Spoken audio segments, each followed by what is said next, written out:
우리가 지난주에 보리떡 5개와 물고기 2마리를 가지고 남자 어른들만 5,000명을 먹이신 예수님의 기적 이야기에 대해서 배웠습니다. 오늘은 그 오병이어의 사건이 끝나고 난 뒤에 제자들이 예수님의 명령을 따라서 바다를 건너가다가 풍랑을 만나서 아주 위기에 처하는 장면이 나오죠. 그리고 예수님을 통해서 다시 예수님은 그때의 물 위로 걸어오시고, 그리고 제자들은 위기 가운데서 건져져서 결국은 그들이 이르려고 하는 곳에 도착하는 이야기가 오늘 성경에 나와 있습니다. 우리가 살다 보면 내 뜻대로 안 되는 게 너무나 많아요. 제가 어느 날 여기 보니까 며칠인지 모르겠는데 봉주를 이봉주 마라톤 대회가 있더라고요. 그래서 저거 보면서 저 대회 한번 나가볼까? 한 번도 마라톤 대회에 나가본 적이 없습니다. 제가 중학교 때 학교사는 그게 몇 킬로인지는 모르겠는데, 몇 킬로미터인지는 모르겠는데, 중학교 때 달리기에서 중고등부 전체거든요. 몇 회 했는지 아세요? 10등 했습니다. 그래서 그때의 마음으로 마라톤 한번 나가볼까? 물론 제가 뭐 나갈 수 있겠습니까? 운동도 안 하고 못 나가는데, 월봉산을 한 날은 너무 급해서 막 빠르게 막 월봉산을 넘어가는데 올라가는데 숨이 차더라고요. 내가 그러면서 정말 나이는 어쩔 수 없구나. 마음은 정말 뛸 수 있는 20인데, 근데 마음은 20인데 몸은 40이라는 것을 늘 실감합니다. 뛸 때마다, 움직일 때마다 몸은 어쩔 수 없구나, 그런 생각을 참 많이 하는데, 이게 내 마음 같아서는 다 할 수 있어요.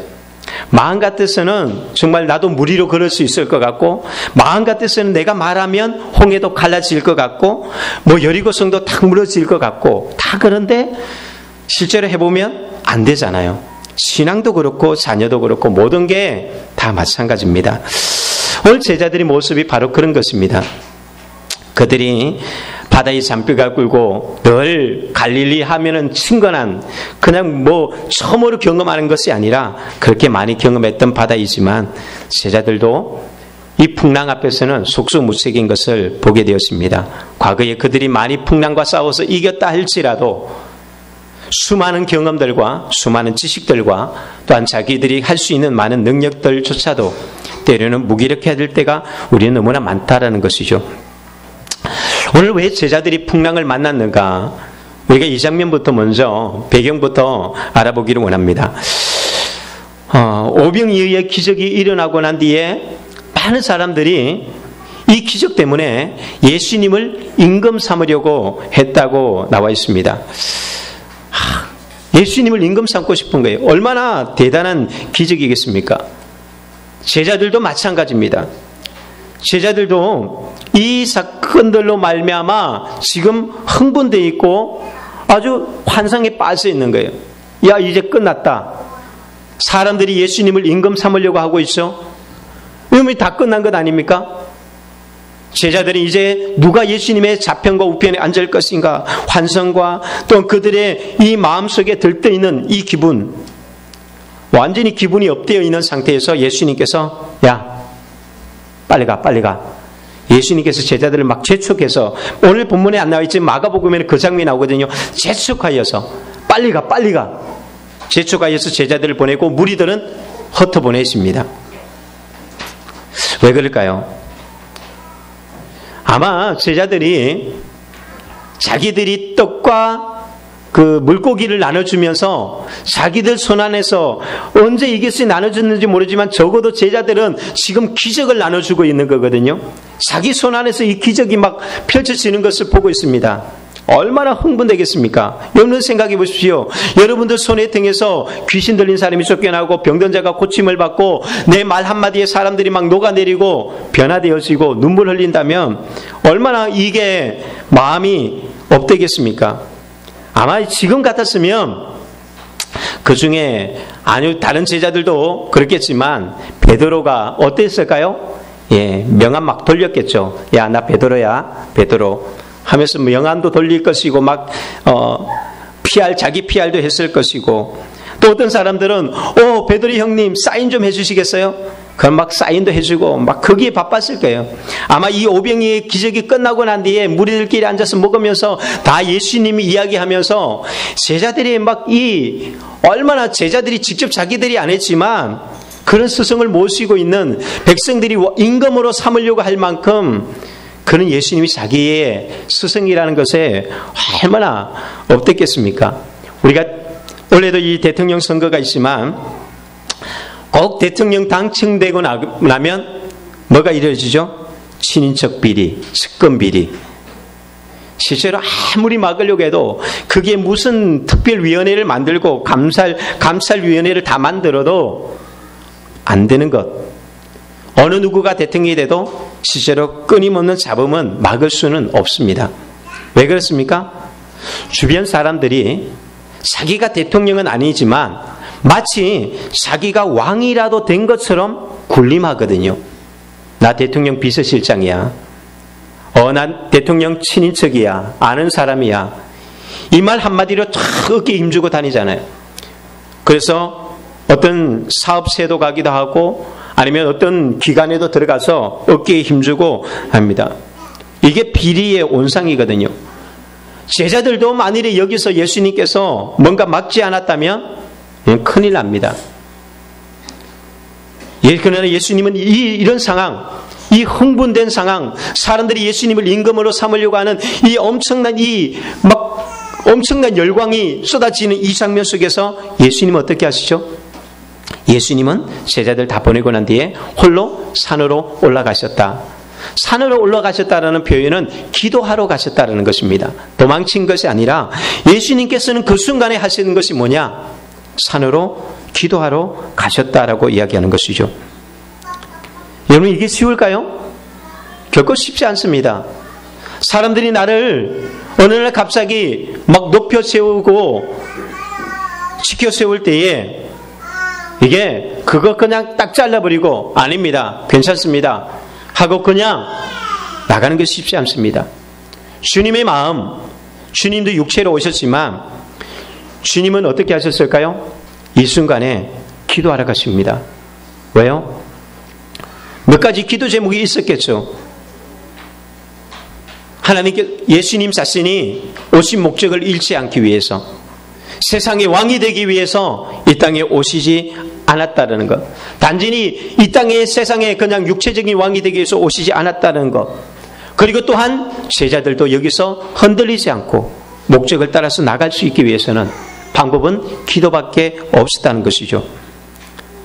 그래서 우리가 인생의 위기는요, 실제로 대적들이 공격하고 심한 고난 속에서도 위기가 옵니다.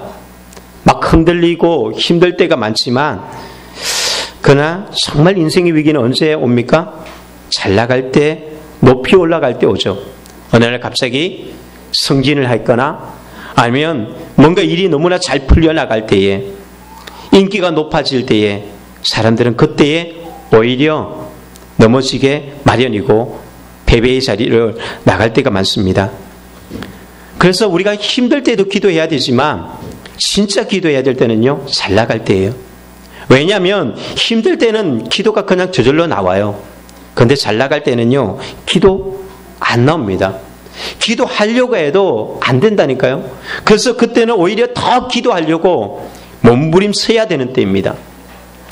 우리가 지난번에도 신보라스 이야기를 했었지만 그 자매가 개그 콘서트를 통해서 가장 인기 있는 자리, 높은 자리로 올라갔을 때에 그는 그 순간에 뭐라고 얘기합니까?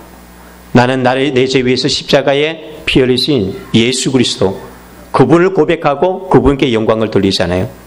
그게 뭐예요? 여러분, 나는 크리스찬입니다. 그거 뭐예요? 자기가 가장 높은 자리에 올랐을 때에 자기가 여기서 선을 딱 그어버리는 거예요. 너는 그리스도인이야.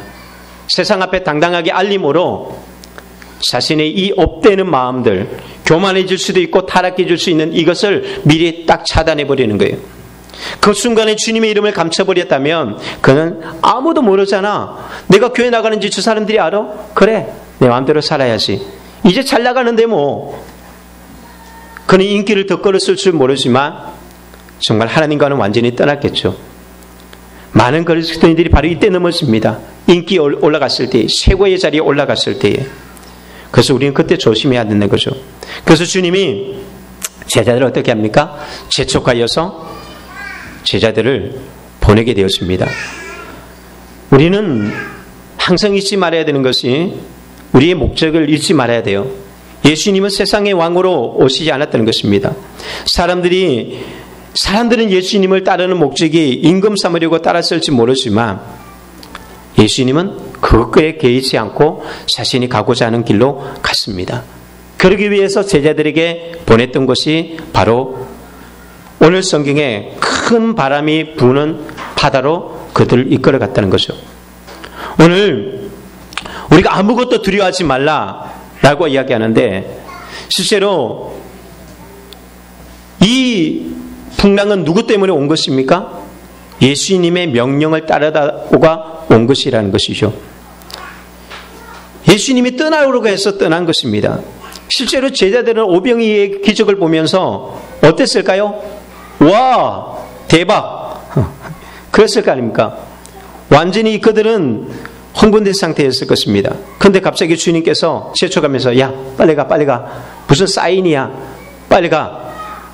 라고 했을 때에 제자들이 마음이 어땠을까요? 아, 예수님 너무하네. 대박인데. 아이, 재미없어. 아, 예수님 이런 것도 못 즐기고. 그러면서 뭔가 궁시렁하면서 떠날 수도 있을 것입니다. 그렇잖아요. 아, 이 가장 좋은 것, 이건 뭐 잠깐 즐기고, 이 좋은 때 사람들이 이렇게 좋아하는데 같이 좀 지나면 얼마나 좋을까. 아, 예수님 너무 재미없네. 아, 대박인데. 야, 그렇지. 막 제자들끼리 얼마나 자기들끼리 이야기하면서 나가겠습니까? 근데 그들이, 예수님은 언제 그들을 보내셨습니까? 오늘 16절에 보면 저물매 제자들이 바다에 내려가서 주님이 재촉했다는 것을 알 수 있는 것이 바로 여기입니다. 아침이면, 낮이면, 야, 빨리 그냥 가라고 해도 괜찮겠지만, 예수님의 마음이 제자들을 재촉하기를 지금 어두워진 상태, 저물어졌고, 어두웠고, 바로 그 시간에 제자들을 보냈다는 것이죠. 아침에, 그 다음날 아침에 가도 되고, 좀 여유있게 하다가 가도 될 것 같은데, 예수님은 낮에도 힘든데 그 밤 시간에 그들을 보냈습니다. 이 모든 상황은 실제로 누구로부터 비롯되어지는 것입니까? 예수님 때문에. 예수님이 가라고 하신 거예요.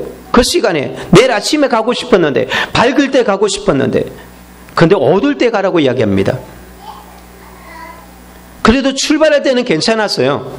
그런데 한참 가고 나니까 풍랑이 일기 시작하는 것이죠. 힘겹게 노를 세워봐도 조금도 앞으로 나갈 수가 없습니다. 열심히 노를 썼는데 앞으로 나가진 않는 거예요. 그런데 더 충격적인 게 무엇입니까? 그곳에 예수는 아직 그들에게 오시지 아니하였더라. 아직 예수님은 그곳에 계시지 않은 거예요. 우리는 이럴 때에 어떤 것이 생깁니까? 하나님, 예수님께 화가 나기도 하죠. 아니, 이런 경우가 어디 있어? 우리 보고 가라면서 예수님 어디 계신 거야? 그렇게 재촉하면서 우리끼리만 이렇게 보내고 우리끼리만 이 위기를 만나게 하신다면 이거는 아니야 라고 이야기한다는 거죠. 그런데 제자들이 진짜 예수님의 필요성을 알았다면 언제 찾았어야 합니까? 배가 출발하기 전에 예수님도 같이 가셔야죠. 예수님 같이 안 가십니까? 그럼 못 가요. 겁이 나요. 처음부터 이렇게 했어야 돼요. 그런데 위기를 만나면 하나님 찾잖아요. 이제 오늘 저녁부터 제주도에 태풍이 올라간다고 하죠. 엄청난 비가 온답니다. 비가 오거나 눈이 오거나 태풍이 몰아칠 때에 그때 사람들이 항상 하는 말이 있습니다. 하늘도 무심하시지.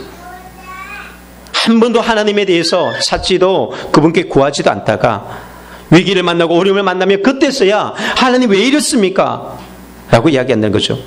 평소에는 예수님이 이 갈릴리 바다를 건너갈 때 그들은 생각했습니다.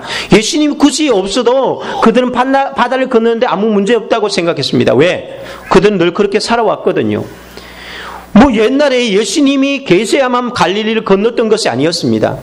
그들은 예수님 없이도 언제라도 갈릴리 바다는 드나들었던 사람들이에요. 그래서 갈릴리를 건너는데 예수님이 필요하다는 생각을 전혀 인식하지 않았습니다. 우리도 그렇잖아요. 평소에 내가 사업을 시작할 때에 주님을 막 주님 나를 도와주십시오. 그래서 새로운 사업을 시작하니까 예배드리십시오. 그리고 기도 막 하면서 하나님 앞에 맡기거나 그렇지 않습니다. 일할 때에도 찾지 않습니다.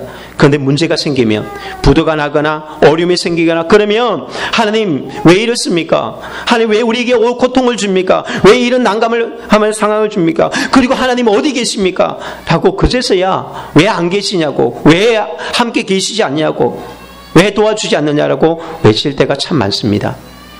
원래 이 사건은 우리가 지난주에도 그런 이야기했죠. 지난주에 있었던 것은 우리가 첫 번째 시험이자면 오늘 시험은 두 번째 시험인데, 실제로 지난번에 오병이의 기적은요, 빌립을 시험하사라고 이야기하셨지만 이 시험은요 모의고사에 불과해요. 왜요? 시험 문제 내고 예수님이 그냥 같이 풀어갔거든요. 모의고사인 거예요. 그리고 시험을 내고 한번 얘네들이 처음에는 말씀을 가르쳐 놓고 그리고 시험을 쳤습니다. 그러고 보니까 성경이 나오잖아요. 하나는 빌립은 틀렸고 안드레는 그래도 안드레는 조금 봐줄 만한. 그래서 그리고 나서 시험 문제를 다시 오답 노트를 풀어주고 난 뒤에 이건 이렇게 풀어가는 거야. 예수님이 어떤 분이신지 직접 다시 한 번 더 보여주고 난 뒤에 오늘 시험은 본 시험이에요. 왜요? 여기는 예수님이 없거든요. 그때는 예수님이 그 곁에 계셨습니다. 그래서 예수님을 그냥 찾으면 되는 거예요. 예수님께 문제를 가지고 가면 됩니다. 자, 그런데 이 본 시험에는 예수님이 빠졌다는 것이죠. 예수님 없이 제자들만. 자, 이 시험이 어떤 시험입니까? 보십시오. 어두울 때, 바다의 한가운데 예수님이 없고 큰 바람이 일어나는, 이거는 완전히 어떤 것도 손쓸 수 없는 그런 상황 가운데 있었다는 것입니다. 자, 이것을 가지고 주님은 시험을 치는 거예요. 예수님은 다 아시면서 예수님이 이들을 보내셨습니다. 풍랑이 일어나는 것 알면서 보낸 거예요. 무엇 때문에요? 이들을 시험하기 위해서, 이들 나이금 더 제자들을 분명히 세우기 위해서 하셨다는 것입니다. 여러분, 기적을 통해서 예수님을 만나기가 그렇게 쉽지 않습니다. 사람들은 기적을 보면 하나님 만날 것 같죠. 그러나 기적보다는 대부분의 인생은요, 폭풍 중에서 진짜 하나님을 만납니다. 우리 오병이의 기적을 보십시오. 그들이 기적을 경험했을 때에 어떻게 했습니까? 예수님을 강제로 임금 삼으려고 했다. 그건 무슨 말입니까? 예수님을 그냥 자신들이 예수님을 통해서 자신들의 인생의 대박을 꿈꿨던 것이죠. 진실한 우리의 구원자 예수 그리스도를 그들은 제대로 보지 못했습니다. 이 사건은요, 예수님께서 누가복음에도 보면 생망하는 도시들이 있는데 여러 도시들이 나오는데 그 중에 보면 가버나움이라는 도시가 예수님의 책망을 받습니다. 여러분, 가버나움이 어떤 도시인지 아십니까? 예수님께서 가장 많은 기적과 이적과 활동을 하셨던 것이, 예수님의 공생의 가운데 거의 대부분을 가버나움에서 보냅니다. 가장 많은 이적과 표적을 보냈던 그 가버나움이 어떻게 했는지 아십니까? 가버나움아, 내가 하늘까지 높아지겠느냐? 기적을 경험했던 가버나움은요, 교만만 남았습니다. 아주 그냥 교만만 높아져가지고 전혀 예수님 앞에 무릎 꿇지 않았다라고 얘기합니다. 그래서 화 있을진저 차라리 소돔과 고모라가 훨씬 더 낫다라고 말할 만큼 그 정도로 책망받았던 것이 가버나움이에요. 기적을 통해서 우리는 하나님을 온전히 만나지 못합니다. 진짜 하나님을 만나는 것은요, 고난이에요. 그래서 시편에도 그런 고백을 하죠. 내가 고난 당하기 전에는 그릇 행하였으나 내가 이제는 주를 보나이다. 그래서 내가 이제는 주님의 율례를 배웠나이다. 고난이 내게 유익이 되었습니다. 내가 그래서 하나님 말씀을 사랑합니다. 시편 119편에서 그렇게 이야기하거든요. 고난 당하기 전에는 진짜 하나님을 만나기가 쉽지 않아요. 우리가 기적을 통해서 많은 이적을 통해서는 다 말할 수 있죠. 그러나 거기에서는 뭐라고 고백할까요? 와, 예수님 통해서 나 인생 대박 한번 꿈꿔볼까? 그 정도일 뿐이라는 거죠. 그래서 예수님께서 제자들을 풍랑으로 보내시는 것입니다. 그곳에서 진실한 예수님을 만나는 것이죠. 두 번째로는 예수님께서 이들에게 아무것도 두려워하지 말라고 말했을 때에 중요한 것이 무엇입니까? 이것은 예수님께서 그냥 제자들만 보내신 것이 아니라 예수님께서 이 모든 것들을 보고 계시다라는 것입니다. 알고 계시다는 것이죠.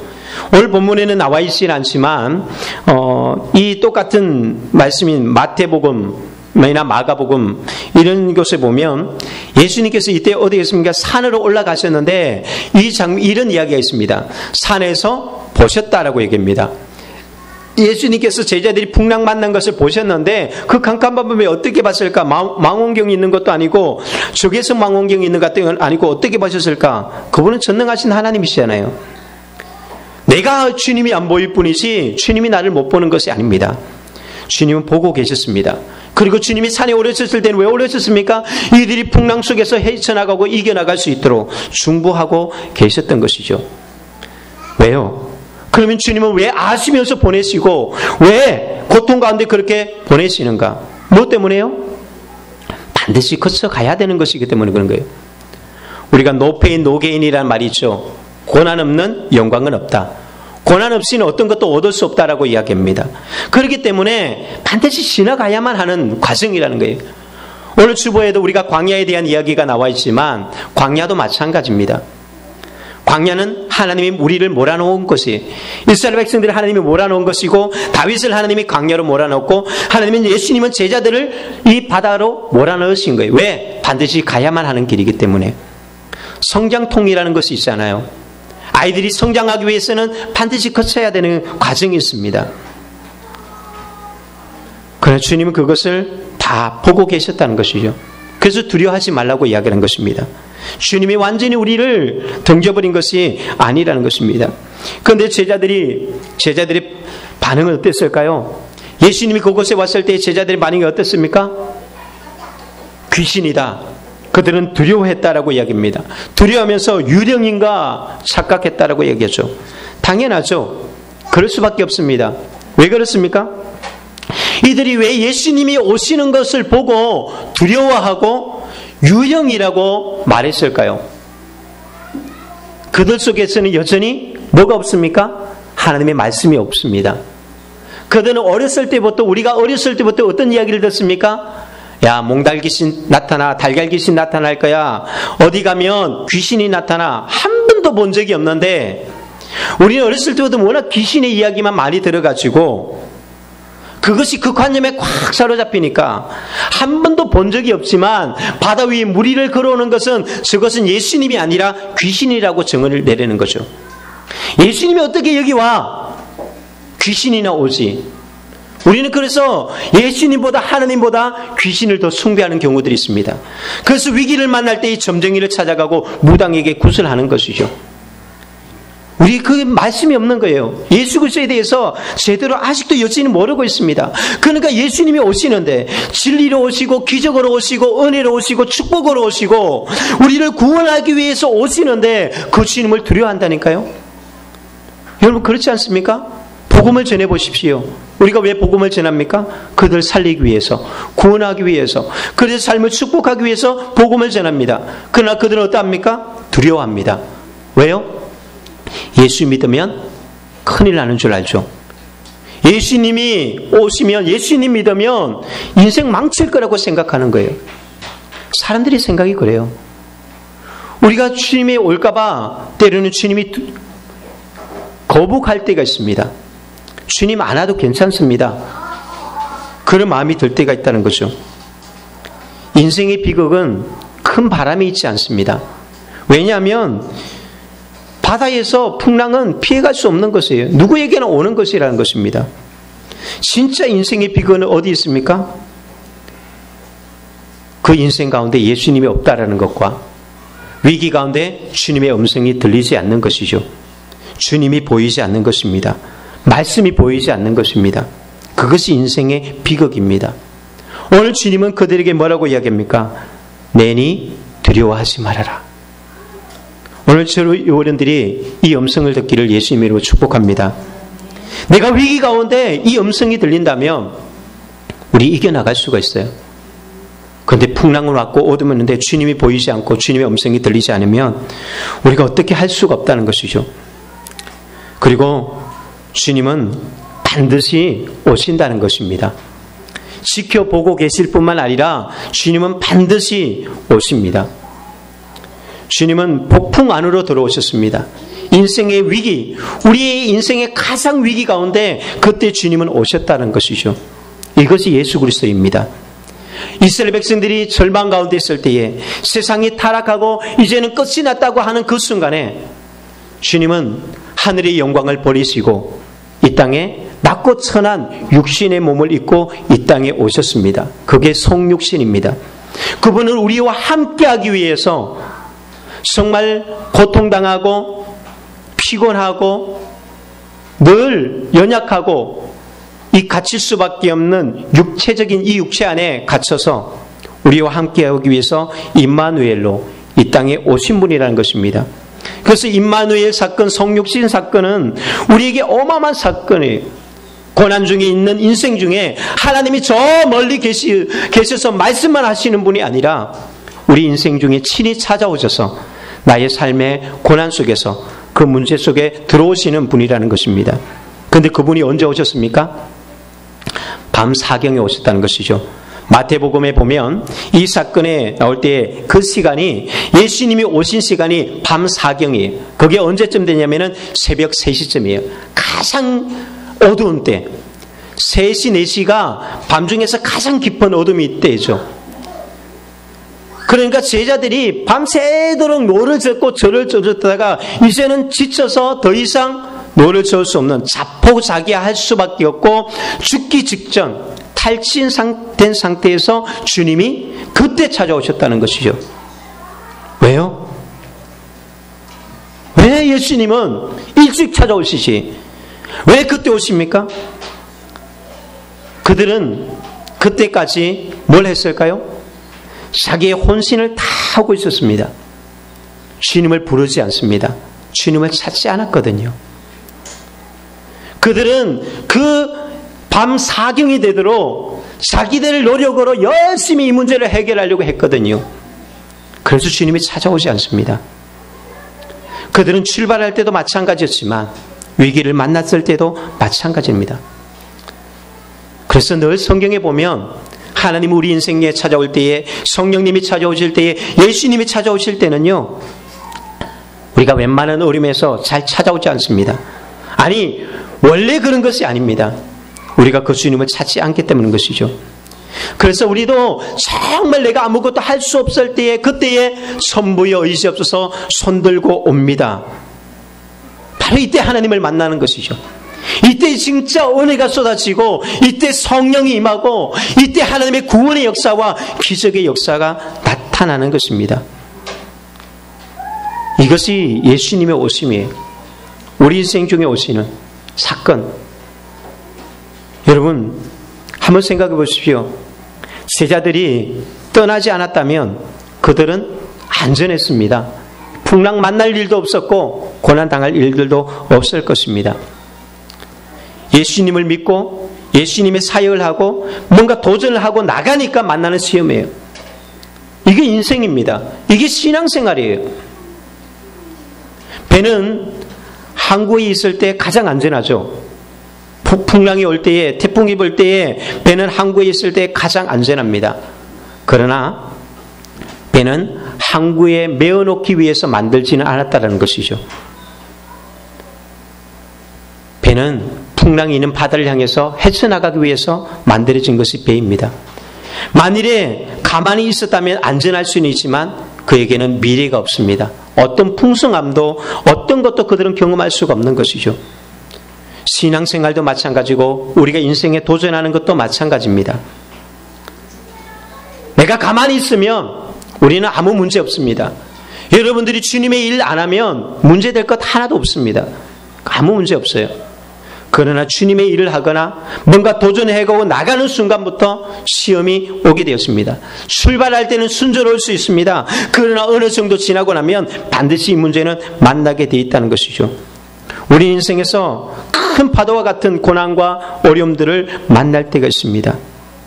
그런데 그 인생 중에 예수님이 오셨다는 것이죠. 그리고 그분이 오시면 끝난다는 것입니다. 시편 107편 30절에 보면 저희가 평안함을 인하여 기뻐하는 중에 여호와께서 저희를 소원의 항구로 인도하시는도다.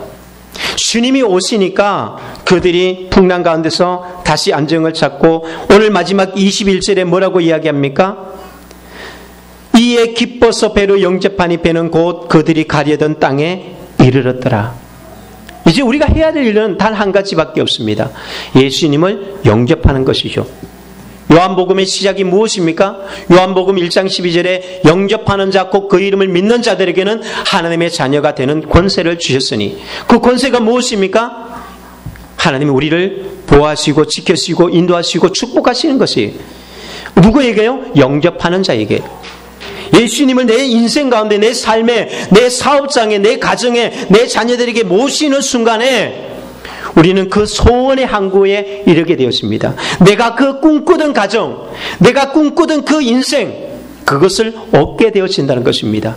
돈이 아닙니다. 세상에 그 어떤 권력이 그렇게 만들어지지 않습니다. 우리가 꿈꾸는 것이 무엇입니까? 돈입니까? 그렇다면 주소를 잘못 찾았을 것입니다. 정말 우리 인생에서 찾는 것은 참된 행복이고 영원한 행복이고 영원한 생명이죠. 이것입니다. 생명을 얻는 것입니다. 그런데 그것을 어떻게 얻는다고요? 주님을 영접하였더니, 그들이 기뻐서 배로 영접하였더니, 한순간에는 두려워했습니다. 거절했습니다. 망설였습니다. 어떻게 해야 될까? 그런데 그들이 기뻐서 영접했더니 그들이 가려던 땅에 이르렀더라. 내가 정말 바라던 바로 그것이 이루어졌다라고 이야기합니다. 예수님은 반드시 오십니다. 그리고 오시는데 어떻게 오십니까? 기적으로 오십니다.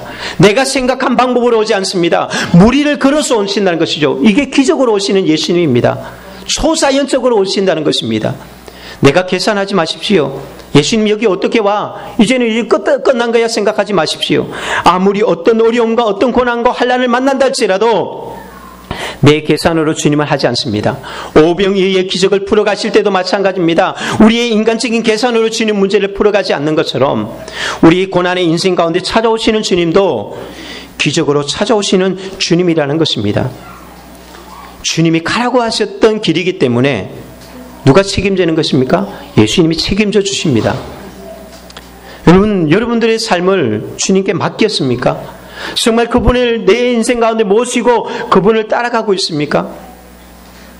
우리는 이것이 신앙인데 우리는 늘 이 사이 속에서 망설여질 때가 있습니다.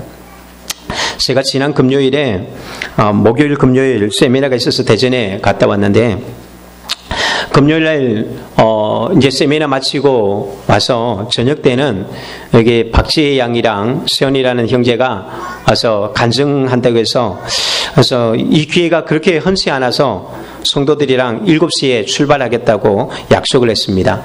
제가 대전에서 마치고 딱 올 수 있는 시간이 7시가 조금 넘어요. 뭐 5분 정도 이렇게 되는데, 그런데 그는 이제 기차표를 예약하려고 스마트폰에 이렇게 딱 봤더니 그 시간에 매진이 된 거예요. 예약 불가 이렇게 돼 있는 거예요. 그래서 그 시간에 갈 수가 없는 거예요. 그래서 일반 기차, 다른 기차 시간, 천안역으로 오는 그 시간을 또 살펴봤더니 기차가 있는데 시간을 앞당겨야만 되는 거예요. 그래서 어쩔 수 없이 그 시간밖에 없으니까 앞당겨서 예약을 해놨습니다. 5시 40분에 기차를 예약을 해놓고 이제 세미나를 듣는데 세미나가 뭐 정시에 딱 맞지는 않지만 정시에 딱 맞추면 내가 막 달려가면 무조건 달려가면 될 것 같아서, 그래서 이제 시간 보는데 교수님이 한 5분 정도 늦었어요. 시간이 막 촉박한데 그 전에 가도 되긴 되는데 뭐 이거 맞추고 가느냐 안 맞추고 가느냐 이게 문제는 아닌데 어쨌든 마지막 그것까지 듣고 가겠다 생각하고 했는데 늦어버린 거예요. 딱 시계를 보니까 5분이 지난 거죠. 그래서 교수님이 강의가 딱 끝나는 순간에 이미 가방에 딱 준비하고 있다가 딱 마쳤습니다 하는 순간에 가방을 들고 막 나가는데 그때 교수님이 뭐라고 하냐면은 이제 세미나가 다 마쳤는데 그래도 예배는 드리고 마쳐야 되겠죠. 7분 정도만 예배 드리고 마치겠습니다. 다 이제 금요 집회니까 금요 이제 철야가 있으니까 다 빨리 가야 되니까 7분 정도만 예배 드리고 가겠다는 거예요. 그런데 저는 그 순간에 제 뒤에 하나님께서 하나님의 음성으로 들리는 거죠. 왜 금요일날 뭐 예배 드리고 뭐 하기 위해서 갈 수 있는 부분들일 수 있습니다. 그런데 하나님이 내게 말씀하고 있다는 거죠.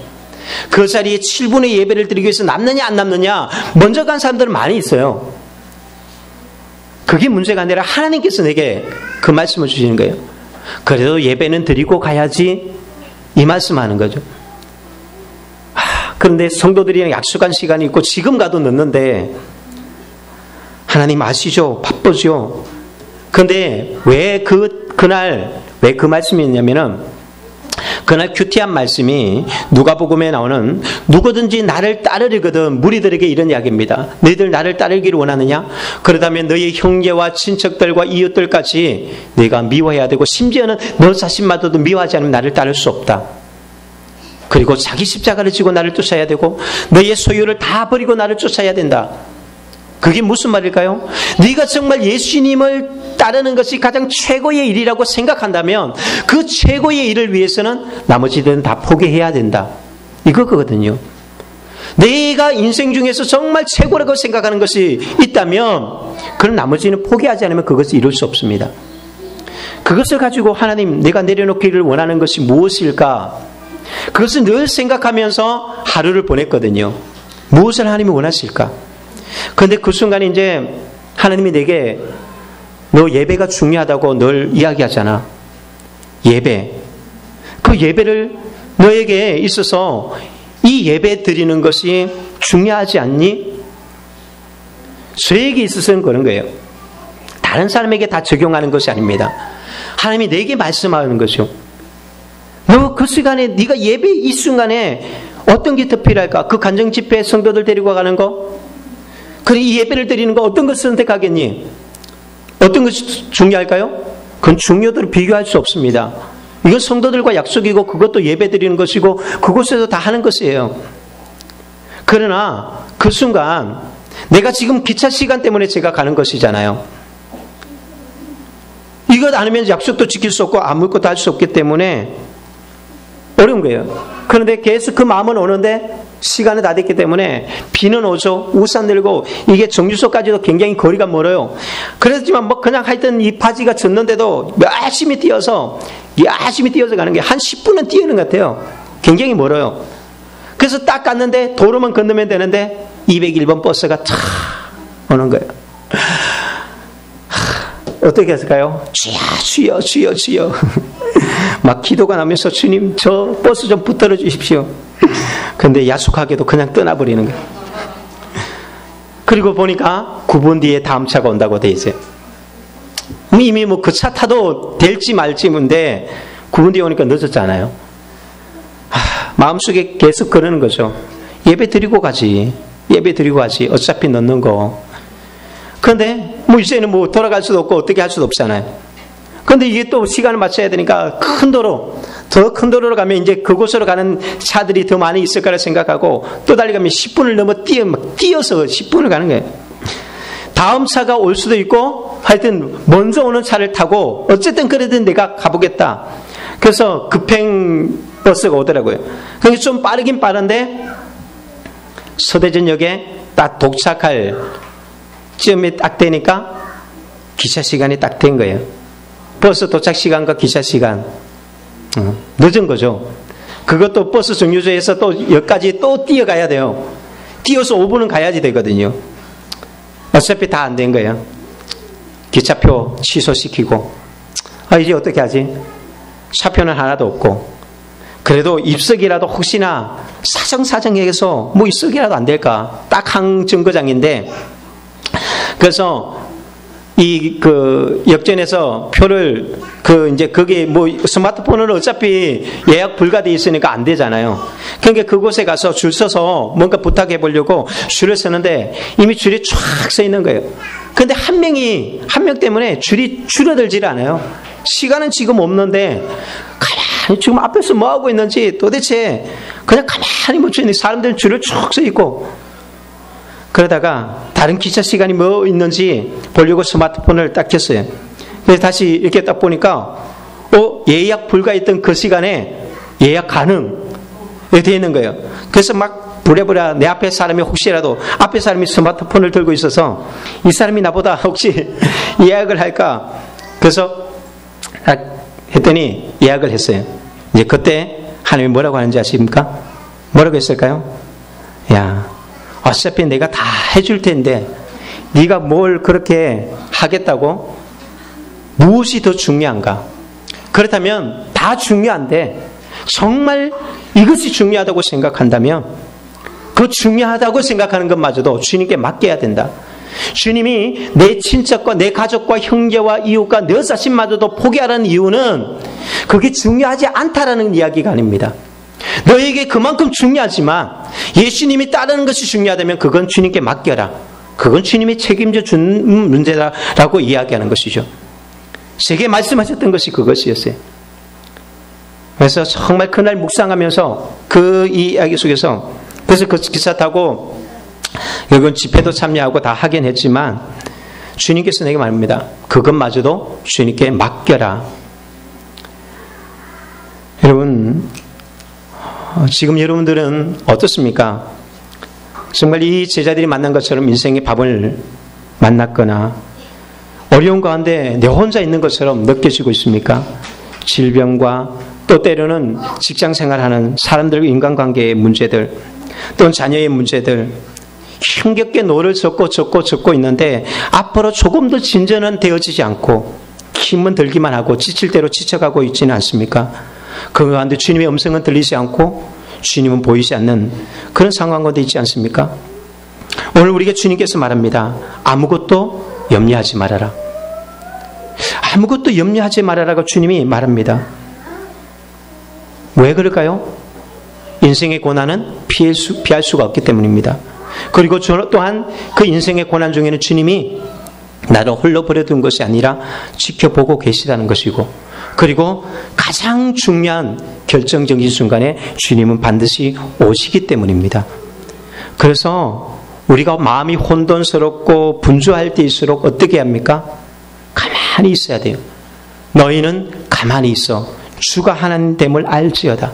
너무나 바쁘고 힘들수록 우리는 가던 길을 멈추고 분주하고 흔들리던 마음을 가라앉히고 조용히 주님의 말씀을 들어야 합니다. 그때 주님이 내게 말합니다. 다다, 내가 여기 있잖아. 내가 여기 있잖아. 두려워하지 마. 두려워하지 마. 나를 보라고 이야기합니다. 무엇을 보고 있느냐? 원래 이 사건 전에 이 사이에 원래 베드로가 물에 빠지는 장면도 나오잖아요. 물 위를 걷다가 그때 예수님께서 이 믿음이 적은 자야 왜 염려하느냐라고 이야기합니다. 그것이 제자들의 모습이에요. 주님을 바라보지 않았다는 것이죠. 왜 풍랑을 보면서 염려하느냐? 나를 봐라. 내가 여기 있다. 너희 두려워하지 말아라. 그리고 기쁨으로 그 주님의 말씀을 내가 받아들였을 때에 그때에 그들이 가려던 곳에 이르게 되었다. 결국은 거기에 말씀에 순종하고 주님을 영접했더니 위기 가운데서 다 이루어지더라는 것입니다. 그 모든 것이 예약 불가능. 그런데 결국은 주님께서 예약 가능하게 만들어주는 것처럼 우리 인생 가운데도 마찬가지입니다. 그분과 함께라면 아무리 어두워도 아무리 위험해도 아무것도 보이지 않는다 할지라도 그분이 함께 하시면 반드시 소원의 항구로 인도하실 줄로 믿습니다. 두려워하지 마십시오. 주님을 붙들고 나아가십시오.